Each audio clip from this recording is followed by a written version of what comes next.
And I am going to share the screen.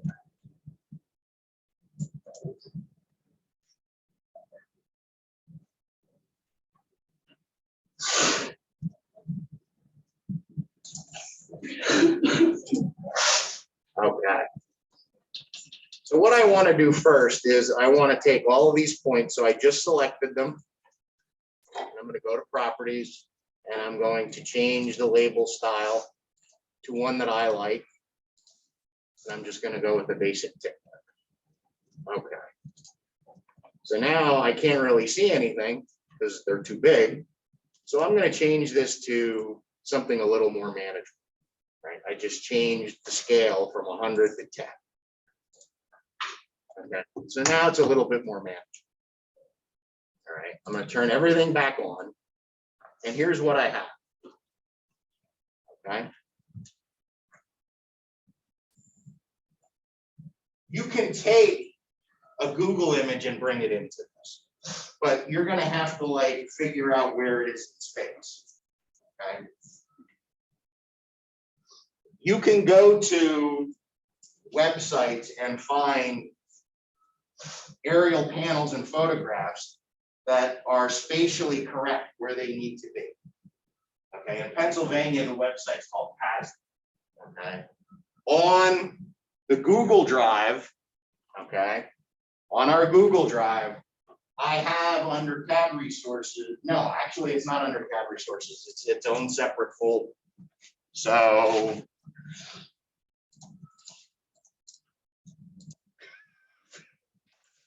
under our class drive, see this Lafayette aerial panel folder? This is where I have it. I went out to PASDA's website and downloaded it. If I have time by the end of the semester, I'll show you how to do that. Okay. But the panel, to bring it into the drawing, the command is map, the letter I, and then insert. Okay. So there's two I's, map, I, insert. Okay. It'll think for a second.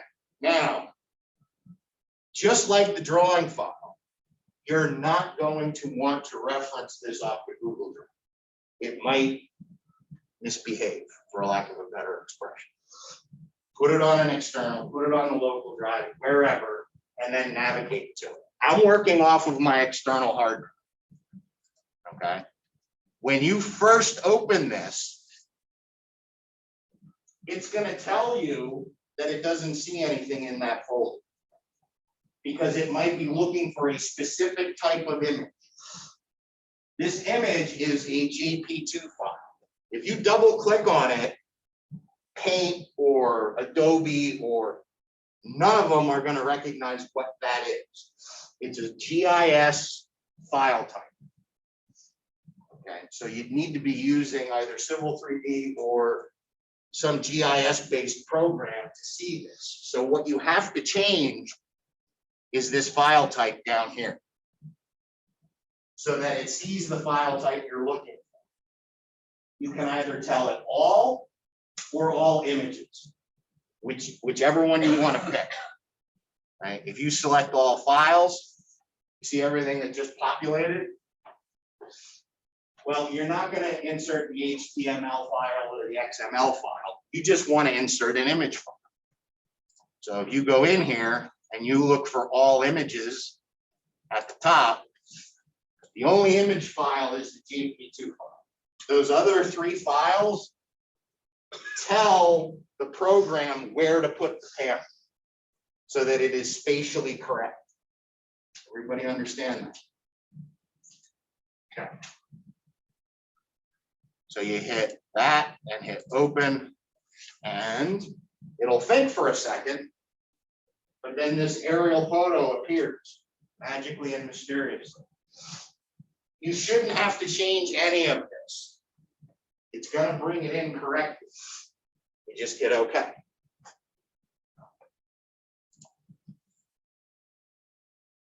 Caveats. You remember how I went into this original drawing and switched what region we're in, PA, State, Plain, South, blah, blah, blah, blah, blah. When you inserted your points, if you started a completely new drawing from scratch and had none of those settings, it's not going to know where to put this. So what's running in the background here is units and zones. Remember this video? Remember this discussion? That has to be set, or Waldo's not going to know where Waldo is. Okay. That's important. If you started a completely new drawing, okay, if you didn't use the original CAD-based drawing that I provided you, I put another one in there. So before you insert the panel, before you do the map by insert, okay, we're going to get off on a subject called blocks right. Blocks are sort of other helpful drawing files that are going to let you do certain things. That base drawing that I gave you has certain styles. Some people had the problem of it's not recognizing the point files, the point description thing. The reason being is that original parent drawing, if you will, that I had you start from, has a whole bunch of different styles in it, and one of those is the different point styles. Okay. If you started from scratch and the styles aren't in there, do you need to restart? No, absolutely not. Here's the workaround. Okay. If you type I for insert, okay, it'll bring up this, I don't know, interface, whatever you want to call it, right? So,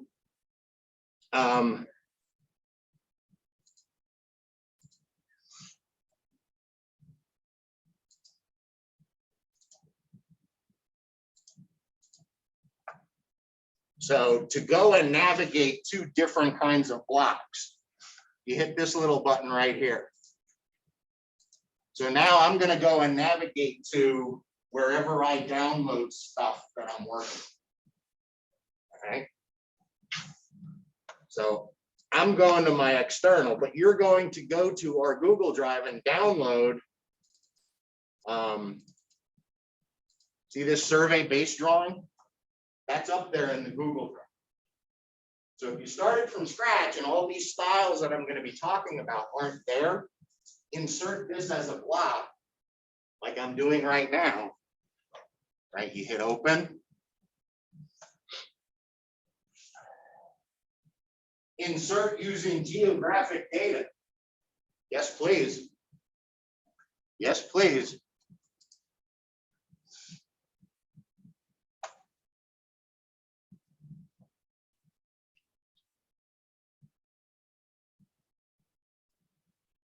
So there, it just inserted. Okay.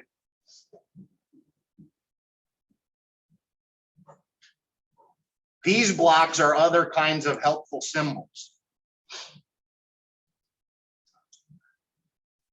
Okay, so I'm going to do a command called draw order, and it's just what it sounds like. Can anybody see the points right now? No, because the panel is hiding.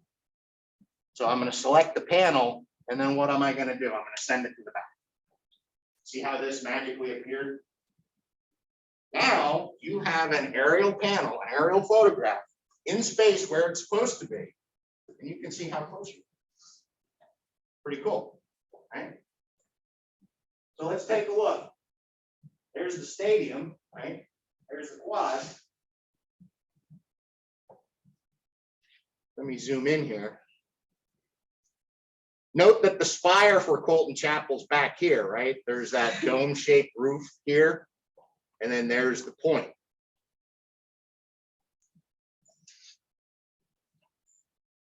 Can anybody see what I need to do to this survey to get it to be where it needs to be? It's a pretty simple solution. It's not super hard. But is somebody's building down here over the hill? Scale or rotate? It's. See how we just confused 2 points? So you just need to bring this over to here and spin it. And it'll put it where it needs to be. Moving and rotating, you need to be careful. Because if you accidentally tell it 2 different elevations for the move or the rotate, it's going to reassign the elevation of the points. I'll show you how to correct that if it happens. If your particular survey, maybe you occupied 1 wrong point and backsided 1 wrong point, you're just going to take those grouping of points and possibly move them to the control and rotate it to what it needs to be. But this should help you fit that back together. Okay? So I'm going to do what I just said. I'm going to move. Now, let's make certain that, all right, somebody remember for me that this point is 367.19.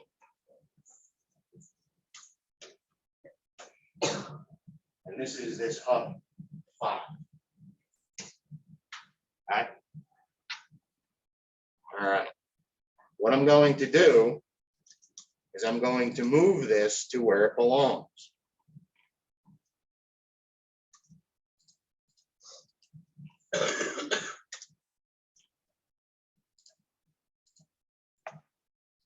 Now I'm going to rotate it using reference. So I want that line to match this line. And doesn't that look pretty damn stiff? It might be a little off, but I mean that for a first survey project, not bad. Pretty simple fix, right? Now let's go back and find hub 5 and make sure I didn't move that.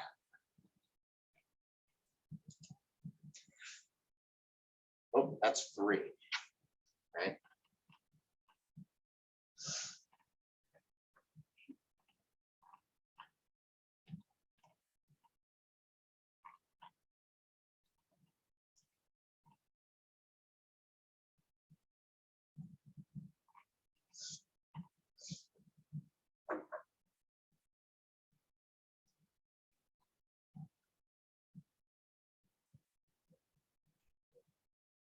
$367.19, right? Let's say for the sake of this discussion that, oh, Barlow, we messed up. Our elevations are now like -1 point something or other, and all the elevations are messed up. If you did what I said and took your original point file and didn't do any manipulation to it, you can bring up your point list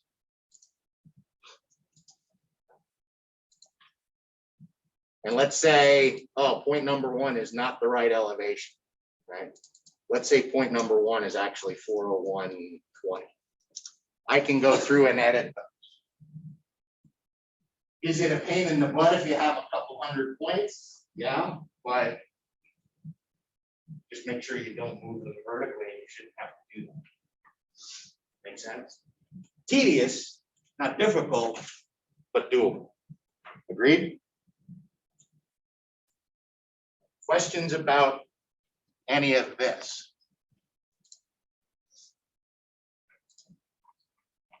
Comments, concerns, disputes, dilemmas. So that's pretty good. That came over relatively nicely. Keep going. The spire is not the top of the chapel, it's the back, right? So when you draw the point, you see how it would be easy to confuse this for the spire? This is the spire. Oh, good. Right? And everybody sees, yeah, that kind of makes sense with where that benchmark disc is. Yes? Yeah, just be careful of that. There's the spires actually. If you look at, you can kind of see the little circle there. Okay. Now, some other CAD stuff. For those of you who have had CAD, some of this is going to be pretty boring. Agreed? But some of it, like if you've never seen it, it's going to be new to you. Okay. Is everybody reasonably okay with the hatches? That you need kind of a closed figure to do a hatch. But you can do any kind of hatch you want. You do a solid one, you can do, and by solid, I mean it's a solid, either gray or black color. Or there's hundreds of hatch patterns. Always, always, always have separate layers for your stuff, because we're going to go over drafting things that are going to add visual interest to your plan that you can do by layer. What's something on your drawing that you want the line weight to pop out at you, to be a thicker, a line thickness that's thicker? The building, you know, you can think of different features where you want thicker or thinner lines. So if you have everything on separate layers, like the building, remember C is proposed, V is existing, V-BLDG. Could you spell it out? Sure. When you get to where you're going to go professionally, they're going to have their own sort of standards for, these are the layer names you use. These are the line types you use. These are, I'm kind of giving you the freedom to do it so you don't have to sit there and look at an encyclopedia and figure out, oh, it's a building, I need to do this. I'm giving you the latitude to make me a pretty picture. Make sense? Okay, let's talk about some other things. We got draw, lines, polylines, circles, and arcs, right? Everybody's kind of good with that. We talked about hatches. Let's talk about some other stuff. So let's talk about this. Now, I got to practice what I preach. You don't want everything on layer 0. So if you want to make a new layer, you hit the little green, I'm sorry, you hit the, that one. There you go. We're going to call it V, and I'm just going to call it sidewalk. What color do we want? Yellow? Yellow? Okay. Show of hands. Yellow? Show of hands. Brown. Okay. Yeah. And I'm going to make that my current line. Okay. You have to hit the little green check button to make it the current layer. Okay. So now I'm going to draw a polyline. Oh, and this looks like a curve. Feel like Bob Ross. Happy little sidewalk. Arc. Second point. There. Back the line. Arc. Okay. Do I have to draw the other side of that sidewalk? No, because I can do something called offset. Okay. If I know that that sidewalk is, let's say it's 5 feet wide. Pretty good guess. It's a little short, right? Doesn't look quite.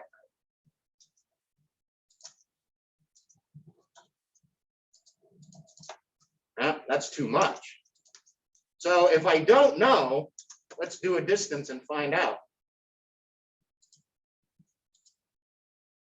So it's closer to 7 feet wide. Offset 7. Did I go too quick there? Pretty handy, right? When I talked about blocks, do you think you have to draw all of your own trees? I'm not that cruel, right? So in here, there is a whole bunch of predefined blocks, okay? You could use what's here for you. But under CAD resources, I also gave you a whole bunch of other blocks, Okay, so that you don't have to draw everything. So let's go navigate to blocks. I'm going to bring in the Kogo Imperial plant symbols.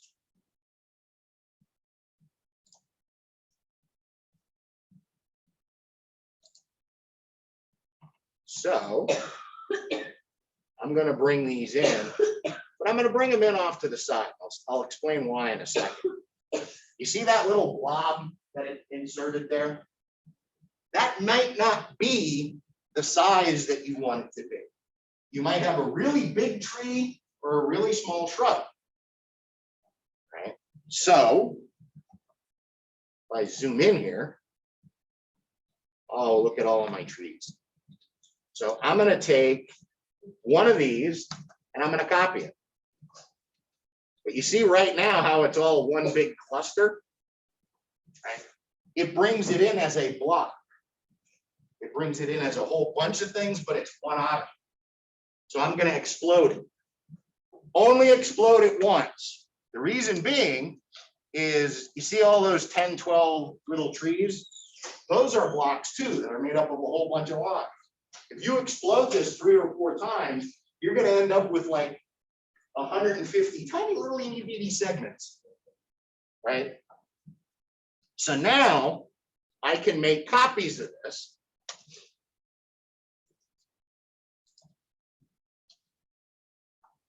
Explode.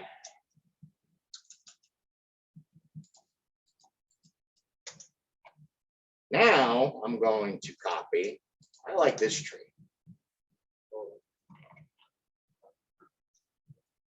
And I'm going to come down here and wow, that's pretty darn small compared to the size of my drawing. So I need to scale it up. So you just type the word scale, select the thing that you want to scale, pick a base point. Ta-da. I'm a landscape artist.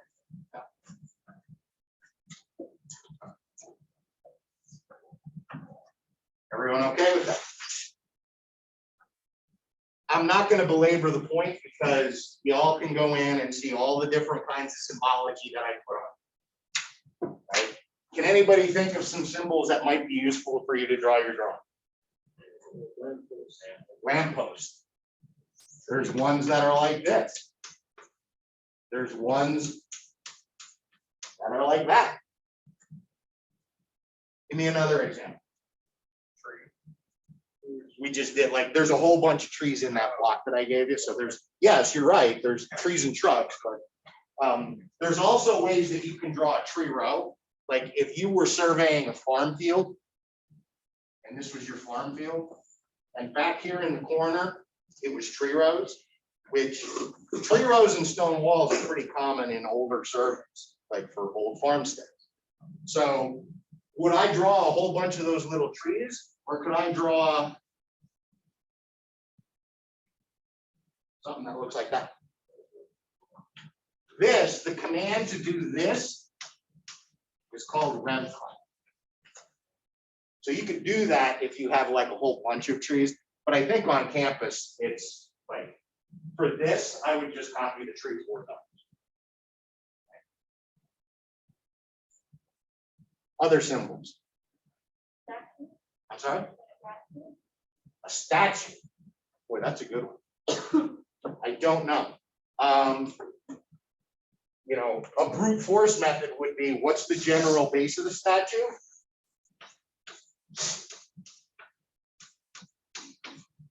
For me, I would probably just draw that.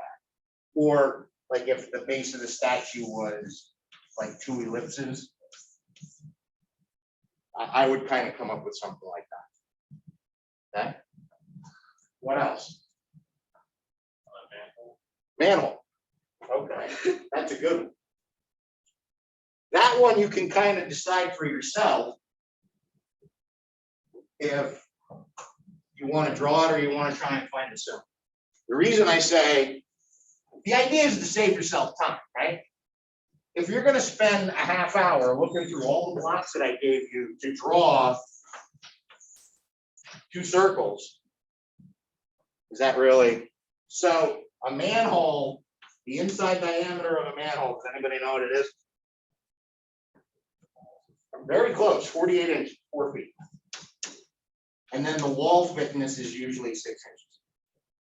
As far as the symbol is concerned, a surveyor generally draws all the blocks to a scale, because if we have to go out and lay it out for a contractor, we're going to want these features to scale. Does everybody understand that for the most part, manholes are separated? Like you have sanitary and you have drainage. Big cities like Philadelphia still have combined storm sewer sanitary systems. Without getting into the specifics of it that are not really related to surveying, MS4 is a regulation that came out that said you have to separate the two. Municipally separated sanitary and storm systems. So you have sanitary and drainage. So if you draw the symbol like this, it's just taking stormwater. It's just taking the road water. If you have a symbol like this, that's conveying sanitary lines coming out of the buildings and usually going to either an on-lot septic system or to a sewer treatment plant. Where do you think Lafayette's wastewater goes? You think there's an on-site system here? Easton Water Treatment Plant. Did you guys tour that yet? Yeah. Lovely smells, right? Oh, no, we went to the wastewater. Yeah, same thing. Yep. Yep. Okay, water valves. Water valves are a smaller symbol, right? There's two ways you can draw a water valve. Either one's right or wrong. Right? You could do a much smaller symbol with a W. And by smaller, I mean like maybe 18 inches or a foot. Or you can draw that. Anybody know what that symbol is? People that took drafting in high school? It's a valve symbol. In piping, that's a valve. You can turn the water on and off at that location. That little disc, if you have a screwdriver, you can pop that disc and then down 3-4 feet, there's a square nut that they have a T-handled wrench they stick down in there and they can open it or close it and shut the water off to be able to maintain work on the line. If they have to work on the line, they can shut it off at 2 valves and just work in that section. Okay. All right. So the other thing that I mentioned that your drawing needs to have is a legend. Okay, let's take a look at that. I have an example of a legend under CAD resources. Drawing legend. All right, so I'm going to insert that. Again, I'm hitting this little symbol right here and I'm going to go navigate to it.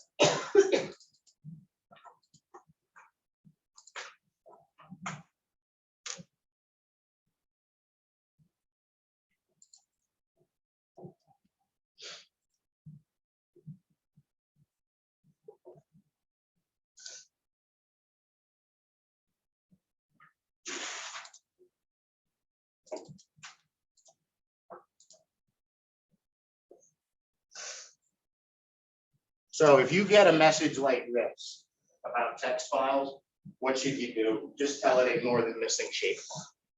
Okay, it's fine. It will still bring the block in correctly.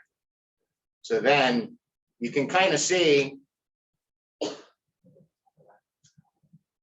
I'm giving you a variety of different legends.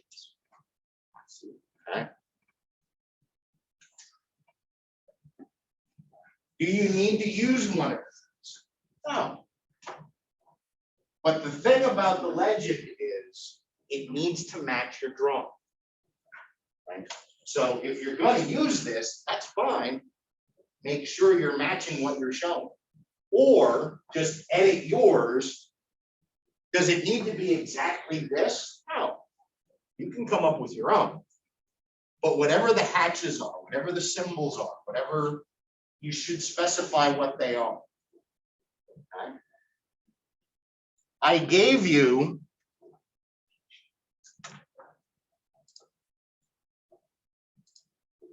example. You remember we looked at this at the beginning of the semester? I'm giving you this as an example. Does yours have to look like this? Now, are you going to have all of these notes and things on it? No. Are you going to have a location map on it? No, we didn't go over any of it. If you want to dazzle me with your brilliance, have at it. But the sheet that I gave you tells you what I'm looking for. Am I looking for a legend? Yes. Am I looking for a north arrow? Yes. I gave you symbols for the north arrow. Okay. Do you have to do hatches? You don't have to. But it definitely adds visual interest to the drawing. Okay. You're in the middle of a college campus.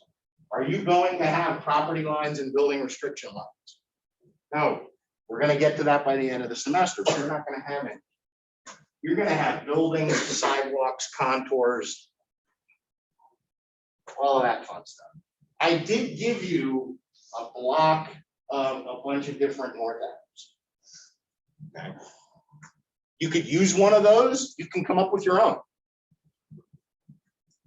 Has anybody seen some really, really old calligraphy art kind of mapping from like the 1800s? They used to get real fancy with the way they would do things. Some of the north arrows were exquisite, just unbelievable. Do I want you to put that kind of time into? I mean, if you added north arrows, have at it.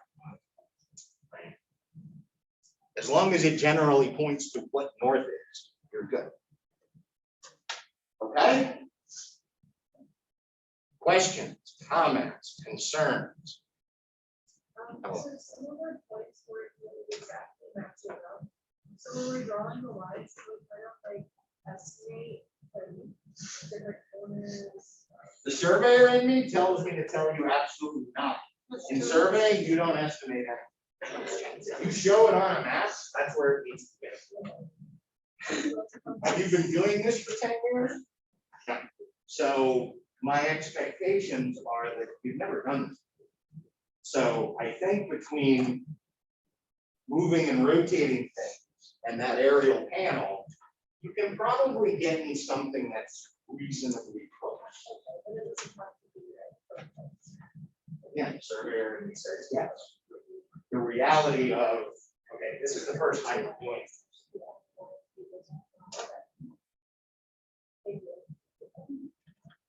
You understand what I'm getting at, that there is a correct answer. Yeah. But am I grading always on a perfectly closed traverse or a perfectly drawn map? It's the first time you're seeing this stuff, and I get that. Okay? Right now. Good? Good. Okay, so when you insert your north arrow into your drawing, let's go back to this.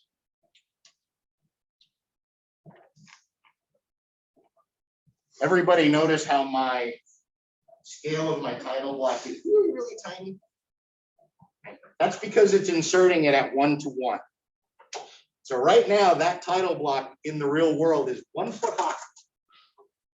And you're trying to map something that every 20 feet is 1 inch.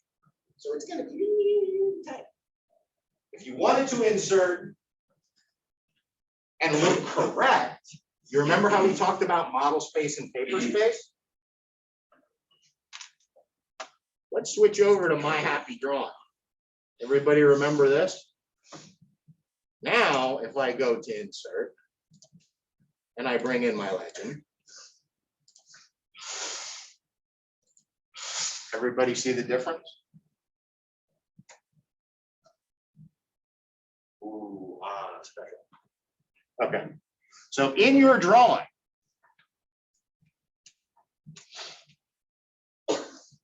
I go back down into model space. Everybody follow what I did with the whole model space paper. All right, my north arrow, where is north right now in this drawing? Come on, it's not that hard. Straight up. There's my north arrow. Okay. Way too big, right? Now, let's say for the sake of my drawing, remember how we looked at sheet layouts and how you can kind of rotate things? Should you rotate this?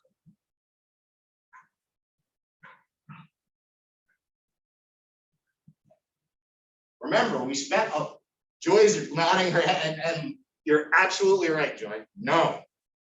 Never move, rotate. Like, we spent a lot of time to make sure this is spatially correct. Where's Waldo? It's there. Right? So if you want to rotate your picture, we can rotate your picture without affecting the way this looks. Okay, so on your map, if you want to rotate something, you're going to twist the viewport. Can we take the whole thing and rotate it? Yes, and the surveyor and me just cried. Because we spent a lot of time making sure this is on state plane coordinates. And if we were going to do something more advanced like GPS, we would need to upload those coordinates into the rover that we're going to walk around with. So no, Joy is absolutely right. You never move this. You would move your viewport. And I can show you how to manipulate that. Okay. To do that, you need something called ViewTwist, which is an application. Okay. Applications are third-party things that you can go out and download in the wonderful world of Google to make your life easy. They're commands that somebody has gone through and figured out. Right? So to bring those in, all you do is type app load. And it'll think for a second. Right? These commands, right? I have them again under CAD resources, right? You're going to go navigate to where they are. I have them on my external drive.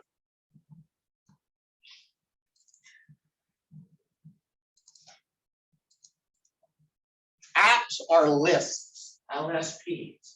Don't ask me what LSP stands for. I have no idea. Everybody kind of sees by now that you can get dizzy with commands in CAD. Right? If you take all of these list files and load them, so start at the top, hold the shift button down, scroll down to the bottom of the list and hit load. You can specify that you load it all the time or you only load it once. Your choice. Okay. I'm just going to do load once.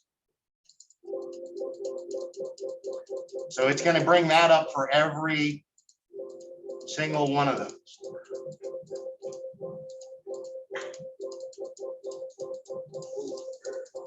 There we go.